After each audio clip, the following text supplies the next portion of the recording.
वालेकुम वरहमतुल्लाहि वबरकातुहू।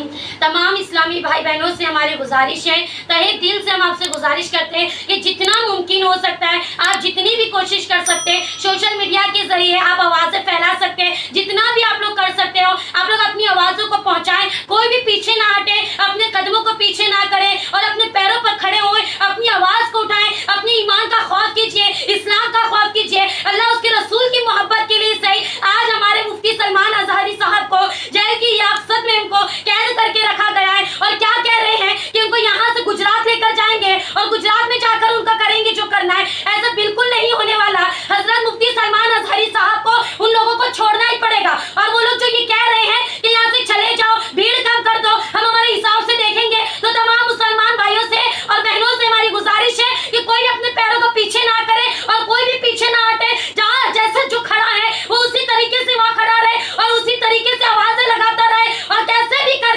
हमारे हजरत साहब को जेल से बाहर निकाले और उनकी बातों में बिल्कुल ना आए कि वो गुजरात लेकर जाएंगे और वहां से उनको छोड़ देंगे। हरगिज वो ऐसा नहीं करने वाले।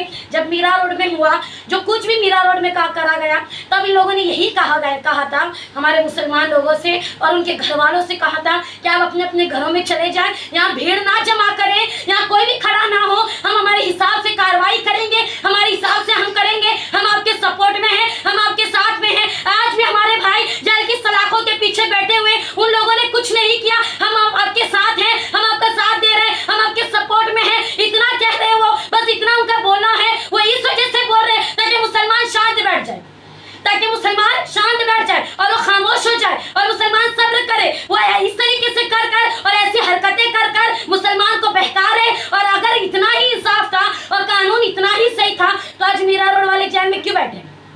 लेकिन सिर्फ मुसलमान ही क्यों सबर करे? मुसलमान ही हर दफा सबर करता है।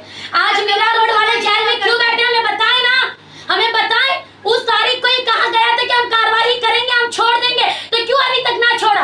और किस अशार पर हमारे हजरत साहब को कैद किया गया है? किस अशार पर उनको जेल की सलाखों के पीछे रखा गया है? किस वजह से उनको वहां पर लेकर जाया गया है? क्या गुनाह किया उन्होंने?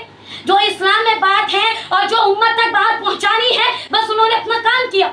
जो कई आप भी अपना काम करते हैं, गैर कौम भी अपना मातम मनाते हैं, हम उनको कुछ कहने नहीं चाहते और हम सब कहेंगे और मिलकर कहेंगे, अटकर कहेंगे और डट कर कहेंगे कि कुछ देर की खामोशी है फिर शोर आएगा, कुछ देर की खामोशी है फिर शोर आएगा। आज तुम कुत्तों का वक्त आया है, कल हमारा दौर आएगा इंशाअल्लाह ताला अज़ीम, कल हमारा दौर आएगा। किस किस को पकड़ेंगे आप? कितनों के मुंह को बंद करेंगे? कितने को? और मैं खुल्ला बोल रही हूँ, छुप के या मुंह दबाकर या अंदर इशारा देकर नहीं बोल रही, मैं खुलकर बोल रही हूँ कि ये जो अशार में पढ़ी वो गैर कौम के लिए ही पढ़ी हूँ। मैंने वो गैर कौम के लिए ही बता रही हूँ कि तुम कुत्तों का जो वक्त है, कल हमारा दौर आएगा। अगर तुम इतना ही इंसाफ करते हो और तुम इतने ही सही हो और तुम्हारा कानून इतना ही सही है, तो मीरा रोड वालों को आज भी इस वक्त भी जेल की सलाखों के पीछे क्यों रखा गया? हमें जवाब दे, क्यों रखा गया? कार्रवाई हो रही है आपकी। आप कब से कह रहे थे कि सीसीटीवी कैमरा चेक करेंगे, लेकिन आप नहीं कर रहे थे, बल्कि एक औरत के घर में घुसकर उनके शौहर को ले जाया गया, जबकि शौहर उनका बेकसूर था। और अगर कसूरवार भी था तो कानून का हक नहीं बनता कि घर में दाखिल होकर किसी के हस्बैंड को या किसी के घर में इतनी रात को जाकर लेकर आए। कानून इस चीज की इजाजत किसी को देता नहीं, जबकि कानून खुद ही ये कर रहा है।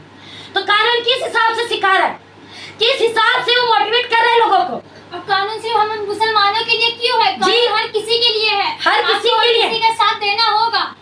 कानून सिर्फ मुसलमान पर है कि मुसलमान ये नहीं कर सकता, मुसलमान वो नहीं बोल सकता। अरे जय श्री राम के नारे लगाने के लिए हमारे मुसलमान के 2 लोगों को मारा गया, उनके मुंह से खून निकाला गया। हम आपसे बुलवाते हैं कि आप कहीं नारे तकबीर अल्लाहू अकबर नहीं ना, जो आपका कलमा है वो पढ़े, हमारा जो कलमा है वो कहां से आप लोग पकड़ेंगे और कितनों के मुंह को दबाएंगे और कितनों को रोकेंगे और कितने उलमा को जेल की हिरासत में लेंगे और कितने गुलामों को आप लेकर बैठेंगे, किस किस तक पहुंचेंगे और किन किन को रोकेंगे, किस किस जबानों को ताला लगाएंगे। हमारा जो अकीदा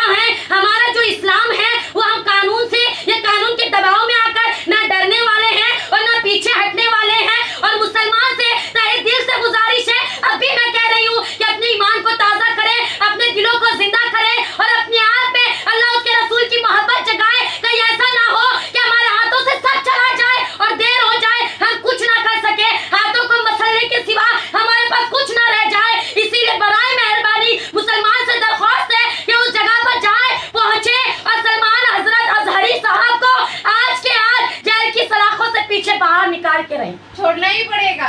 कैसे नहीं छोड़ेंगे? छोड़ना ही पड़ेगा। औरतों की आवाज में इतना दम है। तमाम मुसलमान इकट्ठा हो, एक हो जाए, एक होने का वक्त है। आज हमारे उलमा को लिए गाया गया, कल मस्जिदों को और तोड़ा जाएगा, मीनारों तक पहुंचेंगे। आज अगर हम खामोश हो गए तो इनको ये लगेगा कि हम डर के चुप हो गए। हमें खामोश नहीं रहना है। अपने ईमान को जगाओ, अपने ईमान को जिंदा करो।